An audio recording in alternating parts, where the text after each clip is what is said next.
Hello and welcome to Midday Update. Coming up are the headlines for the day. The President of Zanzibar visits Sultan Qaboos Grand Mosque. Royal Hospital performs rare thoracic and esophageal surgeries. FSQC warns people to avoid using al-Buraymi bottled drinking water. French Prime Minister requisition workers as strikes at refineries continue. New Zealand reopens key visa categories to attract talent. NASA confirms DART mission changed asteroids' motion in space. UAE-based cricketer Chayakar banned for 14 years under anti-corruption codes. Kuldeep Yadav shines with 4-wicket haul as India trumps South Africa in third ODI and clinched series 2-1. Those are the headlines. Now for the local stories for the day.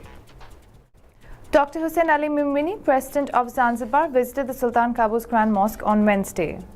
Dr. Hussain Ali Mimbini, President of Zanzibar, visits the Sultan Qaboos Grand Mosque and reviews the facilities it contains, such as the Institute of Islamic Sciences, the library and the lecture hall, Oman news agency said in a statement. For the first time, the Royal Hospital has performed advanced laparoscopic operations in thoracic and esophageal surgeries. According to the Oman news agency, the Royal Hospital, in cooperation with the Department of General Surgery and the National Centre for Cardiac Medicine and Surgery, was able for the first time in the hospital to perform a range of surgeries represented in the limited intervention of advanced laparoscopic operations in thoracic and esophageal surgeries. These included laparoscopic resection of the lung lobe, laparoscopic esophageal resection, laparoscopic resection of the thymus gland, in addition to the resection of a tumor in the tracheal system. Dr. Yasin Mohammad Al-Labati, a consultant thoracic and upper gastrointestinal surgeon at the Royal Hospital, said that there are many health and surgical services that will be provided by the thoracic and esophageal surgery unit, which it is hoped will serve large segments of society. Al-Labati stated that advanced laparoscopic operations in general have become one of the leading operations in various disciplines because of their direct impact in relieving pain after surgeries and improving recovery stages, and also provided the opportunity to reduce the patient's stay in hospitals and thus the possibility of returning to normal life for the patient faster compared to open operations. The Food Safety and Quality Center reports that some bottled drinking water products produced by the Sultan of Oman of the Buraymi brand, weighing 200 milliliters, have been contaminated to exceed the maximum permissible limits of bromate. In the interest of consumer health and safety, the center is currently working to ensure that local markets are free of affected products, if any, in coordination with the concerned authorities. The center recommends all consumers to avoid using the product and get rid of the quantities available to them. Bromate is a byproduct formed when drinking water is disinfected to kill bacteria and other microorganisms. The disinfection process is called ozonation. Bromate has no taste or color and is not found in nature. It is not normally found in water, but it is found in some public water supply systems that disinfect using the ozonation process. Some people who ingested large amounts of bromate and gastrointestinal symptoms such as nausea, vomiting, diarrhea and abdominal pain. Some individuals who ingested high concentrations of bromate also experienced kidney effects, nervous system effects and hearing loss. Those are the local stories. We'll take a short break and we'll be back with international news. Stay tuned.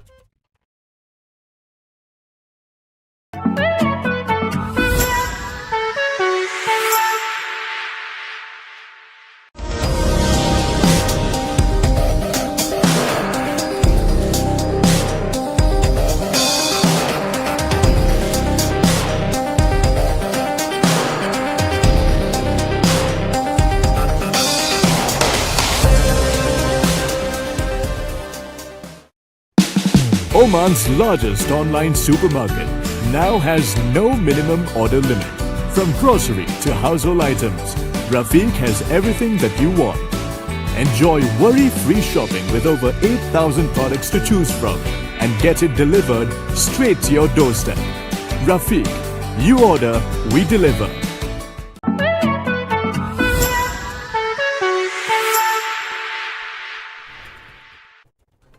Welcome back to Midday Update. Now for the international stories. French Prime Minister Elisabeth Borne on Tuesday ordered local authorities to requisition workers needed to ensure petrol supply to service stations across the country as France struggles with strikes at oil refineries operated by Total Energies and ExxonMobil. A salary disagreement does not justify blocking the country, Borne told the National Assembly. To refuse to discuss this, it is to make the French the victims of an absence of dialogue. According to Born, 30% of the country's gas stations have already run out of at least one type of fuel, with the Greater Paris region one of the worst affected. Over the weekend, Total Energies and the General Confederation of Labour agreed to start negotiations, but no agreement was reached. The strikers' actions have led to a decrease in fuel deliveries, provoking fears of fuel shortage and long hours of waiting. School bus transportation was also affected by the strikes. French Minister for Energy Transition Agnes Pannier-Runacher on Tuesday warned of the manipulated prices in several service stations. Fuel supply tensions do not justify the soaring prices at several service stations. We will not allow prices to be artificially inflated, she said on her social media account.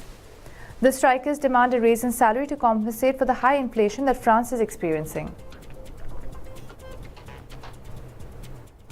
The New Zealand government announced the next steps to fill workforce shortages on Wednesday, with the resuming of selections for 2 residence visa categories amid the global labour shortages.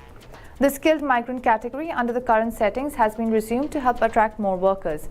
Its application ceased when the COVID-19 pandemic started more than 2 years ago. Meanwhile, access to the parent category visa has been restarted so as to increase the number of parent resident visas granted each year and reduce the income thresholds. The category stopped in 2016. The skilled migrant category resident visa provides a pathway for retaining the majority of these much-needed skills in New Zealand permanently, Immigration Minister Michael Wood said in a speech in Auckland. The proposed changes, which include a more simplified points system, will set a clear, fair and transparent eligibility threshold and offer several ways for people to demonstrate their skill level, Wood said. The new system will improve processing times and there will be no cap on the number of people who can gain residence each year if they meet the skills threshold, the minister said. The reopening of the parent category visa means more family reunifications, Wood said, adding that the number of this visa granted each year will also increase to 2,500 a year. NASA's Double Asteroid Redirection Test or DART mission has successfully changed the orbit of the asteroid Dimorphos when the NASA spacecraft intentionally slammed into the space rock, the agency said on Tuesday. This marked humanity's first time purposely changing the motion of a celestial object and the first full-scale demonstration of asteroid deflection technology, said NASA.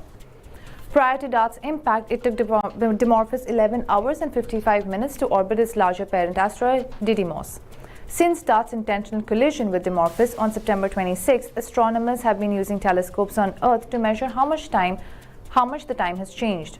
Now the investigation team has confirmed the spacecraft's impact altered Dimorphos' orbit around Didymos by 32 minutes, shortening the 11-hour and 15-minute orbit to 11 hours and 23 minutes, said NASA. The DART mission aims to shift an asteroid's orbit through kinetic impact in order to test and validate a method to protect Earth in case of an asteroid impact threat, according to NASA. The DART spacecraft was launched on November 24, 2021 and spent 10 months journeying to its asteroid target. With that, we'll take a short break and we'll be back with sports news. Stay tuned.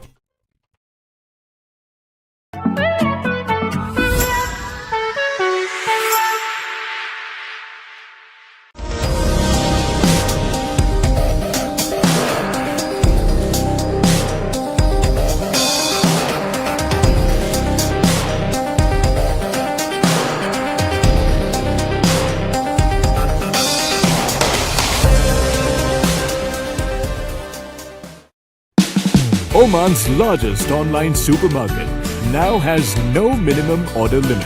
From grocery to household items, Rafiq has everything that you want. Enjoy worry-free shopping with over 8,000 products to choose from and get it delivered straight to your doorstep. Rafiq, you order, we deliver.